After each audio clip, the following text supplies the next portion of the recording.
कल हम लोगों ने इलेक्ट्रॉन और प्रोटॉन की खोज के बारे में पढ़ा था। किसने कराया और कैसे मिला, वो जो डिस्चार्ज ट्यूब पढ़ा था। अब हम आज पढ़ रहे हैं न्यूट्रॉन। ठीक है। जैसे लिखा है, till now we have learned of only one particle that can account for the mass of an atom. अब तक हमने पढ़ा कि किसी भी एटम का जो भी मास है, मतलब जैसे कोई ओनली वन पार्टिकल्स, केवल एक ऐसे पार्टिकल के बारे में पढ़ा है कि जिसके पास एटम का मास होता है, जैसे कि proton. Electron has a negligible मास, ये पढ़ा है कि इलेक्ट्रॉन का मास नेग्लिजिबल होता है। बट उसके अलावा हाइड्रोजन के केस में अगर हम देखते हैं कि वहाँ पाया गया, it was found that the mass of an atom is greater than that of the proton on it.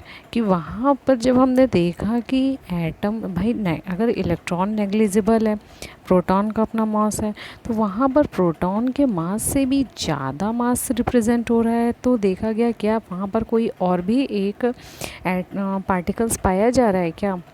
अच्छा, जब इसकी उसमें खोज में चले तो इन्होंने देखा कि the actual mass of an atom minus the mass of the proton is either equal to the या और multiple of the mass of a proton.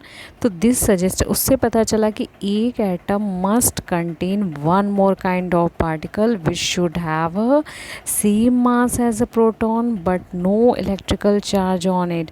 उन्होंने जब देखा कि वहाँ पर प्रोटॉन के मास से ज़्यादा मास रिप्रेजेंट हो रहा है, तो इसका मतलब प्रोटॉन तो उपस्थित है, इलेक्ट्रॉन का नेग्लिजिबल है, तो इसका मतलब एक और ऐसा पार्टिकल वहाँ पर है जिसका मास प्रोटॉन के मास के बराबर है और जिस पर कोई चार्ज नहीं है, नो इलेक्ट्रिकल चार्ज। अच्छा, जब पता चला तो उन्होंने इसका नाम न्यूट्रॉन रख दिया, क्योंकि वो इलेक्ट्रिकली न्यूट्रल है, मतलब उस पर चार्ज नहीं है, वो न्यूट्रल चार्ज है, इसलिए उसका नाम क्या रख दिया, न्यूट्रॉन रख दिया। ऐसे न्यूट्रॉन की खोज हुई है।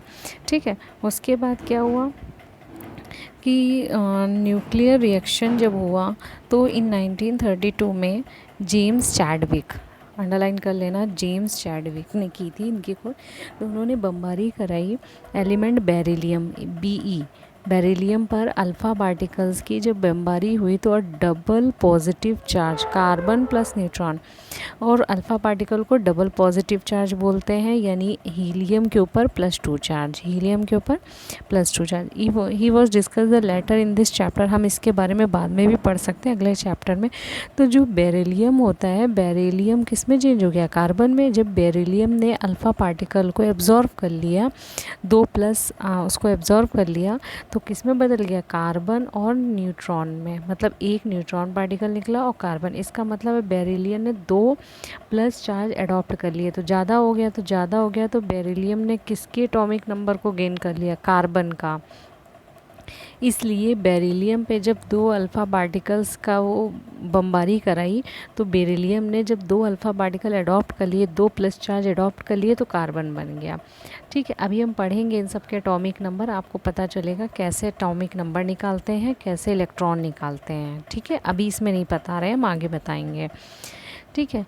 अब यहाँ से ये याद कर लो कि इलेक्ट्रॉन का चार्ज -1 होता है, प्रोटॉन का +1 होता है, न्यूट्रॉन में कोई चार्ज नहीं होता। मास पढ़ सकते हो, प्रोटॉन न्यूट्रॉन का 1 यूनिट होता है। इलेक्ट्रॉन का मास 1/1840 ऑफ एन हाइड्रोजन एटम, मतलब नेग्लिजिबल, ना के बराबर मास है। बस इससे टेबल से आप पढ़ सकते हो। अच्छा, न्यूक्लियस की खोज कैसे करी, रदरफोर्ड ने अल्फ़ा पार्टिकल स्कैटरिंग एक्सपेरिमेंट किया। इसमें क्या किया, रदरफोर्ड ने बमबारी कराई, एक पतले गोल्ड प्लेट लिया उन्होंने, मतलब एक गोल्ड फॉइल ली है विद अल्फ़ा पार्टिकल्स। तो alpha particles are emitted by radioactive substance. तो अल्फ़ा पार्टिकल्स कहाँ से निकल कर जा रहे थे, जैसे रेडियम एंड पोलोनियम, ये हमारे रेडियो एक्टिव एलिमेंट है जो पीरियोडिक टेबल में दिखाए गए हैं। नाम क्या है, रेडियम और पोलोनियम, ये रेडियो एक्टिव एलिमेंट है। ठीक है।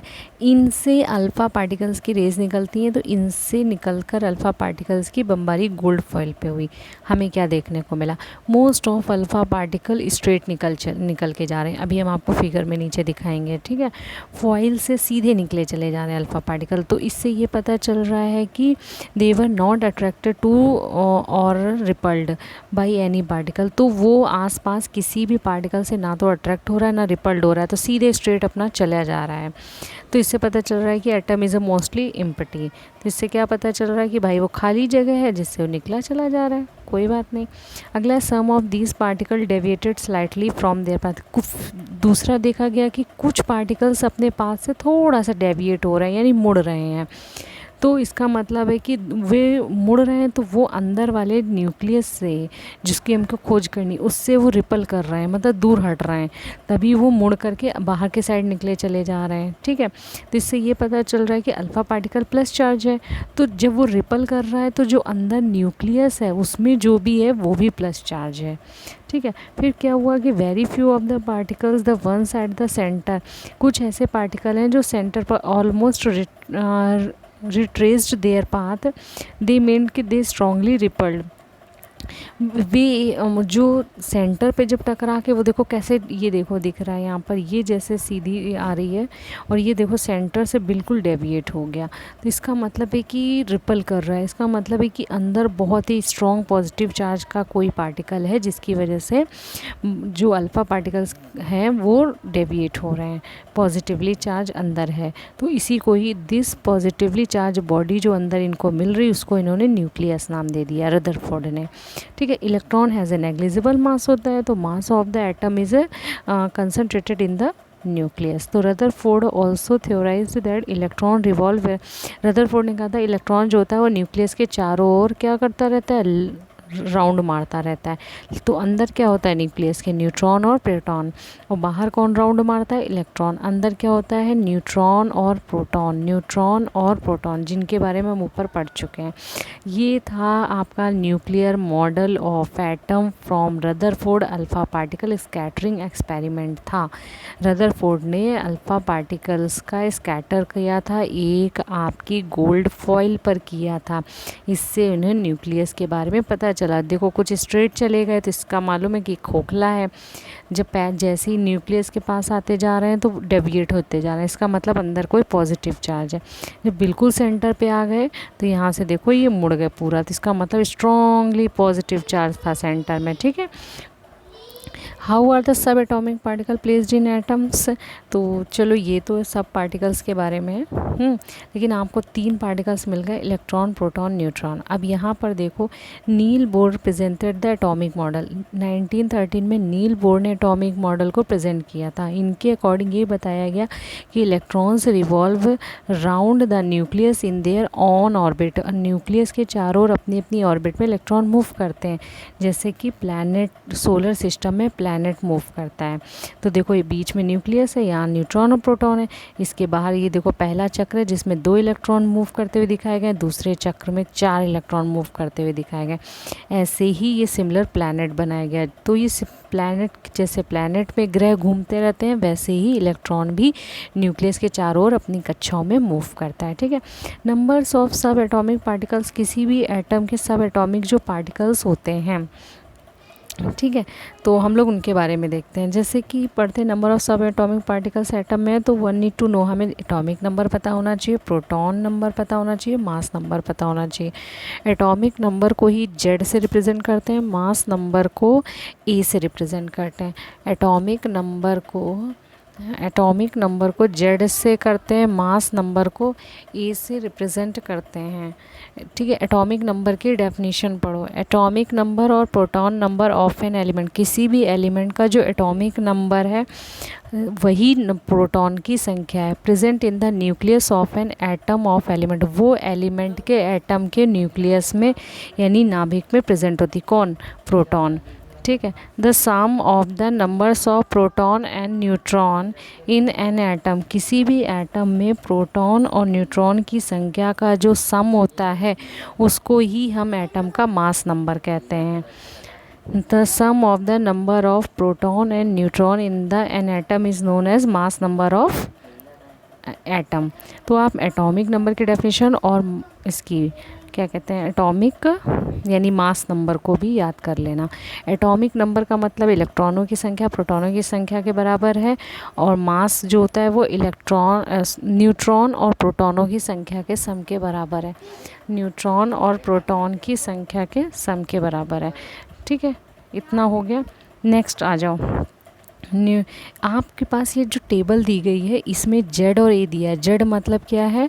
Atomic number. ए क्या है? Mass number. तो ये आप याद कर लो सारे एटॉमिक नंबर, ठीक है, सारे एटॉमिक नंबर याद कर लो। मास नंबर का हम बताते रहेंगे कैसे करना है।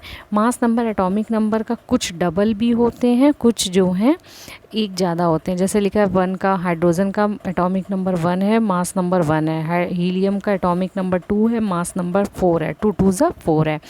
लिथियम का एटॉमिक नंबर 3 है लेकिन मास नंबर 7 हो गया, तो ये 3 दूनी 6, एक ज़्यादा हो गया। तो आप थोड़ा सा एटॉमिक नंबर याद करते रहिएगा। मास नंबर, जो एटॉमिक नंबर है वही इलेक्ट्रॉन नंबर है, वही प्रोटॉन नंबर है।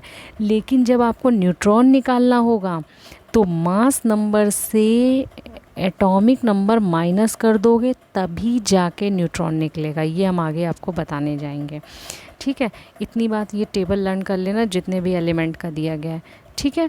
न्यूक्लियस के अंदर क्या होता है? न्यूट्रॉन और प्रोटॉन। बाहर कक्षाओं में कौन मूव करता है? इलेक्ट्रॉन, ठीक है। अब हम लोग को आगे सिखाना है कि हाइड्रोजन 1H1, क्या लिखा है? 1H1। तो ऊपर जो लिखा होता है वो होता है एटॉमिक मास, नीचे जो होता है वो एटॉमिक नंबर है। तो हमारे पास एटॉमिक नंबर क्या है? 1। तो नंबर ऑफ़ इलेक्ट्रॉन कितना है? 1। नंबर ऑफ़ प्रोटॉन कितना है? 1। लेकिन अगर हम नंबर ऑफ़ न्यूट्रॉन पूछेंगे तो कितना हो जाएगा? 1 - 1 यानी कि 0 है। तो हाइड्रोजन में कुछ नहीं है। कार्बन में क्या है? ऊपर होता है एटॉमिक यानी मास नंबर और नीचे होता है एटॉमिक नंबर। तो नंबर ऑफ़ इलेक्ट्रॉन कितने हैं? 6 की, क्योंकि एटॉमिक नंबर 6 है। नंबर ऑफ़ प्रोटॉन कितने हैं? 6, क्योंकि एटॉमिक नंबर 6। तो नंबर ऑफ़ न्यूट्रॉन कितने हो जाएंगे? आपका mass number minus atomic number. तो मास नंबर 12 है, एटॉमिक नंबर 6 है, तो 12 - 6 6, यानी कि ये न्यूट्रॉन हैं। इतनी बात समझ में आ गई है। ऐसे ही आपको नाइट्रोजन वो जो लिखा है 14 एंड 7, तो 14 हो गया मास नंबर, 7 हो गया एटॉमिक नंबर। तो mass number 14, atomic number 7। 7 atomic number है, इलेक्ट्रॉन नंबर भी 7 है, प्रोटॉन नंबर भी 7 हो जाएगा। लेकिन जब न्यूट्रॉन निकालोगे तो मास में एटॉमिक नंबर माइनस करोगे, तो मास नंबर 14, एटॉमिक नंबर 7, तो न्यूट्रॉन कितना बचा? 7। ये न्यूमेरिकल होते हैं, इनकी ऐसे ही प्रैक्टिस करो, किसी में दिक्कत हो तो बताओ। लेकिन जो इलेक्ट्रॉन है वो बाहर घूमेंगे और जो प्रोटॉन न्यूट्रॉन है वो अंदर रहेंगे, ठीक है। तो ये डायग्राम भी आपको बनाना रहता है। 7 प्रोटॉन 7 न्यूट्रॉन, तो वो न्यूक्लियस के अंदर रहेगा और बाहर मूव कराने हैं हमको 7 इलेक्ट्रॉन, ठीक है। और ये जो K शेल L शेल, तो आपकी पहली शेल K सेल होती है, दूसरी सेल L होती है, तीसरी M होती है, फिर चौथी N होती है। K L M N ये शेल होती हैं, ठीक है, जिनमें इलेक्ट्रॉन मूव करता है। तो पहले में 2 इलेक्ट्रॉन मूव करते हैं, बाद में आपके 8 कर सकते हैं। तो यहाँ 7 था इसलिए 7 कर रहा है, अगर 8 होते तो 8 इलेक्ट्रॉन मूव करते हैं, ठीक है। ये देखो यहाँ पर ऑक्सीजन वाले में 8 है तो 8 इलेक्ट्रॉन L शेल में मूव कर रहे हैं।